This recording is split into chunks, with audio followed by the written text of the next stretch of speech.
Well,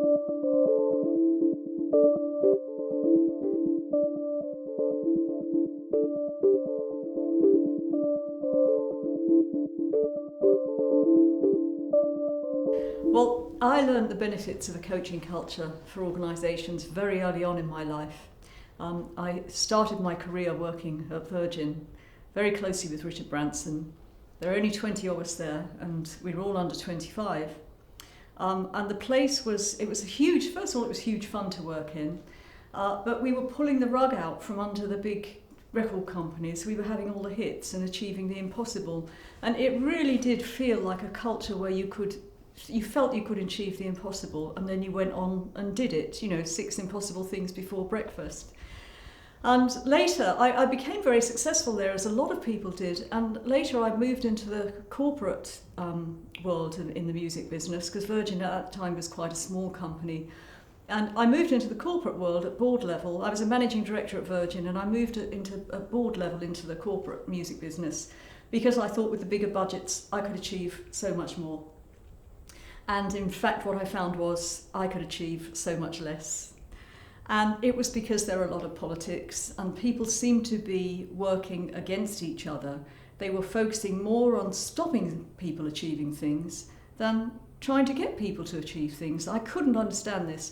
It made me start thinking about management and cultures, and this was in the 1980s. And then eventually I moved into the world of leadership and coaching about 15 years ago. And I realised quite soon that what people term a coaching culture today was the culture that we had at Virgin. And I think Branson is quite well known as being a natural coach, a coaching leader now, a good example of a coaching leader. And it made me really start to try and distill, well, what was it that made the difference?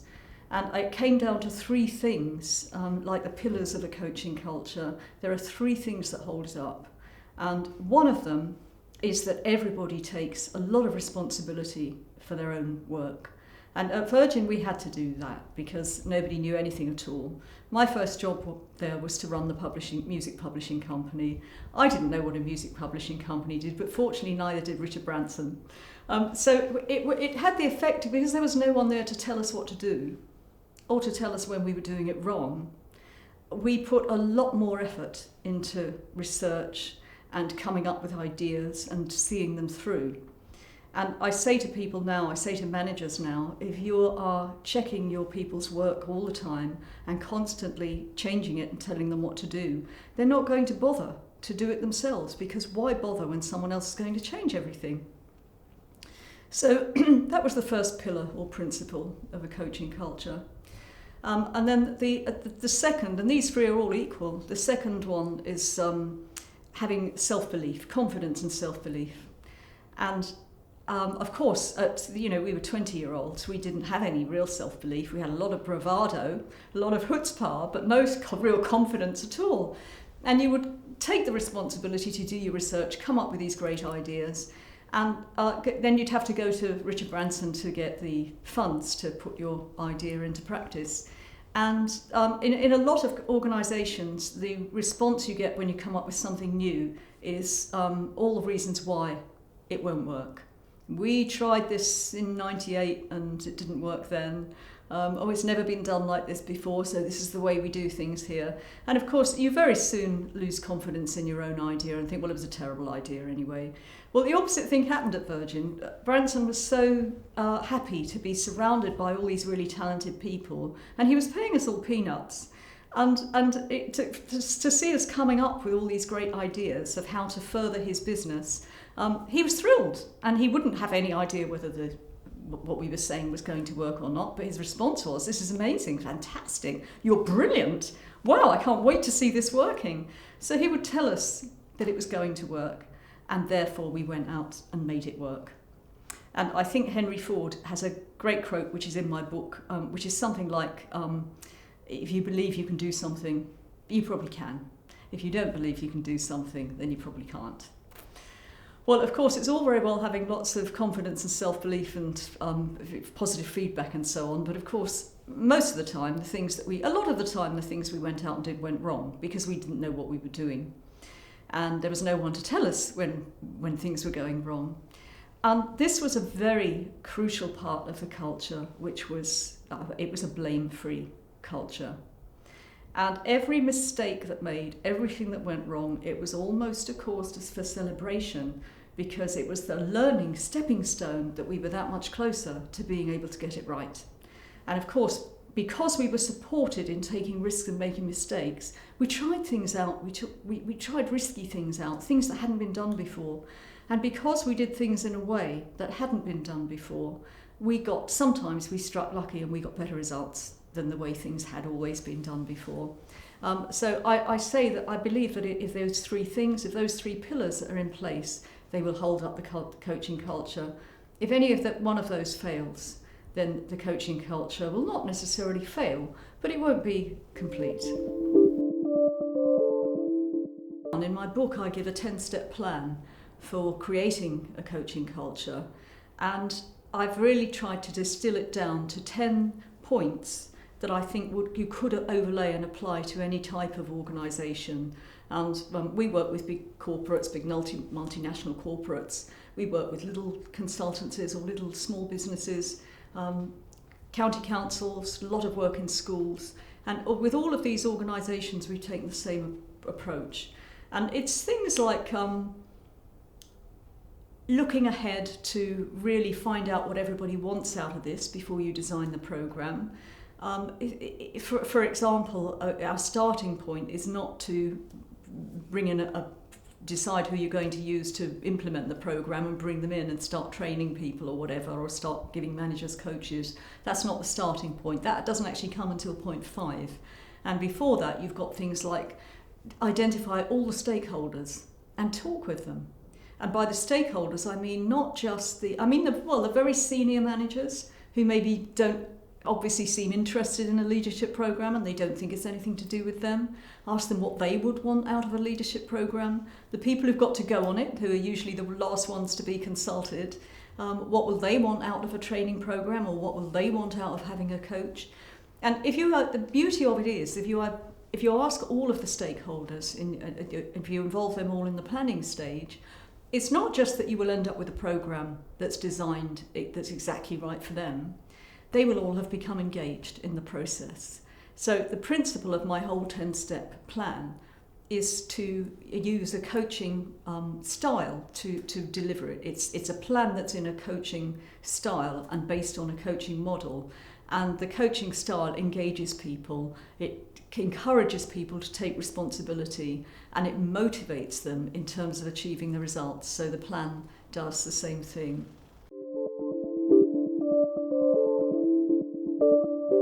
Of course, there are quite a few challenges, and it's different with every organisation, but I have found there are really 3 main challenges that keep coming up over and over again. These are the questions that I most get asked by managers who are thinking of bringing in a coaching culture. One of them is, how do I get the senior people on the programme, and how do I get the support of the senior people? How do I get them to embrace the programme? The second one is people saying, I don't have time to coach, because they have an impression that coaching is about sitting down listening to people's problems. And the third one is managers who've done a bit of coach training and learned the coaching skills, and they're very confused about when do I have to coach and when do I have to direct. So I'll just go into a bit more detail on each of those 3, they're all covered in the book. And so the first one is how to get the senior managers involved. And it's very true that sometimes you can't do this. I mean, certainly people look at Virgin and say, well, Richard Branson owned it. He was at the top of it. He started it. And the culture just, went down by osmosis to everybody. And it still does today. And that's true. So obviously it's the best way is to start with the senior management. What often has happened to me is that the senior manager will say, fix my team. They're not motivated. It's their fault, And I'll go and talk to the team, and everyone in the team will say, please fix our manager. And of course, you can't always get them on board. So the good news is that if they don't come on board, it's not really a problem. Most coaching programs start somewhere in the middle of the organisation with middle management. And as I said before, coaching is a sort of a happy virus. It spreads throughout the organisation. People notice the difference. If a manager has had a coach or learned coaching skills, people will see the atmosphere change around that manager. They will see better results and so on. And I had an example where I worked with a team of very senior people, a board directors, who were not working well together. And I worked with them for 6 months, and I worked with each of them individually with coaching sessions, and I gave them some training as well. I didn't force anybody to do it. And there was one man who was in his 60s and very entrenched in his old authoritarian management style. And I thought, he's probably never going to come on board. We're just going to have to work around him, and everybody will have to learn to get on with him and so on. And I'll give them some skills for doing that. And after about 3 months into the programme, he came up to me one day and said, when am I going to get one of your sessions then? And I thought, that's it. And I hadn't had any dealings with him at all. He'd just seen the difference from working from the other people, and he'd heard them talking about it. And I find that's what happens in companies. People will see the difference, and the senior managers will then start to want some too. It's happened with me in every company that I have worked with in any length of time. This is what has happened. Going on to managers who think they don't have time to coach, this only ever happens before they've actually learnt the skills. And they, within an hour, I think, once they practically try out some simple coaching skills, they immediately understand how much time this is going to save them. And of course, in the long run, they realise they're going to have to put a bit of time into listening to people, spending more time listening to people, and asking for solutions instead of giving them, which is the coaching style. And that will take more time. It will also take more time because people aren't used to it. It's not what they expect of their boss. But once that becomes a habit, what happens is people start to think before they come into the meeting. They don't just come into the meeting and say, what do you want me to do? They do what I did at Virgin. They come up with a whole plan and think it through, and then what they present to you is a solution, not a problem. And of course, once that culture kicks in, it builds a lot of motivation, it builds a lot of trust. And at the end of the day, maybe, who knows, 3 months, 6 months, a year, once you can actually build that trust with all of your team and they get used to that way of working, you only have to interrelate with them when they come to you because they need your input. And you can trust them to come to you when they need your input, even if they've done something wrong. Because so many people spend so much of their time and energy covering up mistakes. And if they could go to their manager and say, I made a mistake, how can we put it right? Or help me put it right? It would save a lot of time, but they can't do that because they're going to get beaten up by it. So that one, again, it's a practical experience of coaching in both of these examples is what convinces people, and that is a fundamental of coaching. It's self-directed learning, it's a self-directed experience. So you apply those principles when you're trying to introduce the culture. The culture has to introduce itself at the end of the day. And the third challenge that often comes up is that when managers have learnt a little bit of coaching skills, they get very confused about when to coach and when to direct. And they think that they're going to be able to use these coaching skills all the time, and they ask their staff instead of telling them and so on. And of course they very quickly trip up because they get to be in a situation where they have to tell people what to do. They're a manager, it's a manager's job. Sometimes you have to say, this is what we're going to do, and this is how we're going to do it. Now, in a situation where people are being treated like that all the time, they'll be very demotivated. In a situation where they are being asked for their own solutions as often as is possible, and usually it's most of the time at one level or another it's possible, they will be highly motivated, they will have taken control and responsibility for their own area. And if a leader, if their boss comes along and says, we can't do it like that, we have to do it like this, it actually is welcomed. In Virgin, this kind of thing, it's a welcome, oh God, that's useful information I can add to my project that I'm doing. And so there is no such thing as negative feedback in a coaching culture, because anything you offer to people which is improving or learning or whatever, or just telling them you're doing it wrong, do it like this, is taken as a helping hand, and people still feel they're in control. I think there's a misconception that coaching is all about learning skills, a set of skills. I know how to listen now, I know how to ask questions and so on. And my own personal belief is coaching is a mindset. It's not a set of skills, it's a mindset, it's an attitude. And the mindset is treating people with respect, listening to them and respecting what they're saying, even if you can't go along with it, caring about their development. Now, if you don't get excited about giving someone a stage and giving someone some leeway and watching them rise to the challenge and develop and grow, if that doesn't excite you, you shouldn't be a manager. Go and find something else to do. Because once you're a manager and a leader of people, your job is no longer making the products. Your job is making the people who make the products.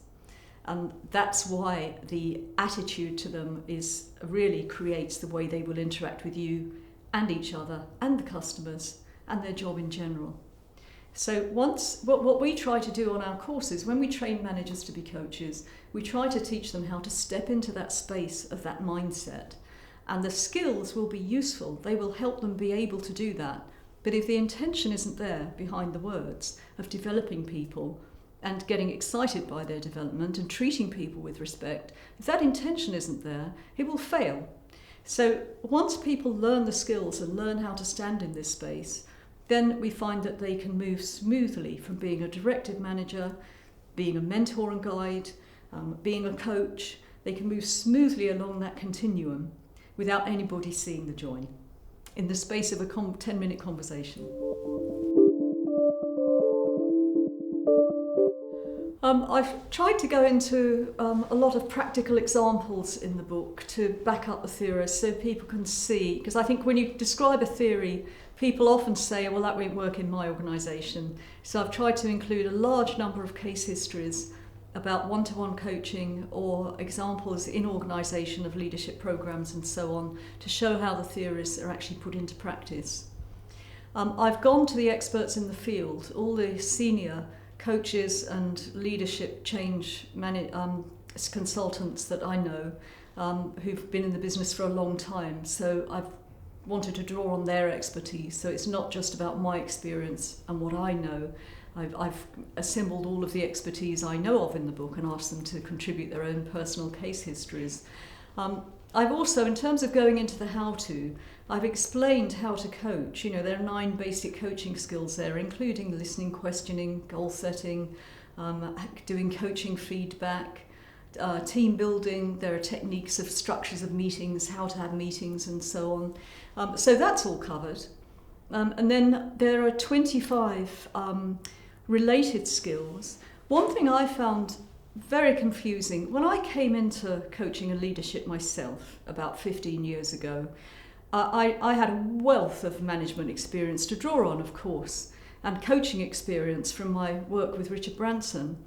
What I found confusing is people were talking about all these things like NLP, MBTI, 360-degree feedback, transpersonal coaching, transactional analysis, you know, everything from the wilder shores of psychology through to very basic business management. And I felt I needed to know at least what all these terms meant, and then I could decide whether I needed to become expert in them or employ them or employ people and so on. And I think it's the same for companies. You know, if you're a learning and development executive, you need to know out of this sea of possible interventions, you need to really understand how they work, why they work, in what situations they work, and you need to be able to form an opinion of whether you think they do work, because opinion is widely divided. None of this is scientifically tested. So I've included, I for Training Journal, I was writing for Training Journal at the time, and I embarked on a 3-year monthly column in Training Journal where each month I explored a different skill or intervention or related technique, anything that coaches might have to use or people involved in creating a coaching culture might want to bring in. I researched them all, I explained them all, I gave an opinion in terms of pointing out any pitfalls that I thought might happen, because for my yardstick, I measured them against the times that I'd been a manager in a company and a director and thought, well, if I use this with people, what would it have worked for me? And for many of them, I got experts to write a case history from an expert point of view of their work in actual companies using them or their work with one-to-one clients.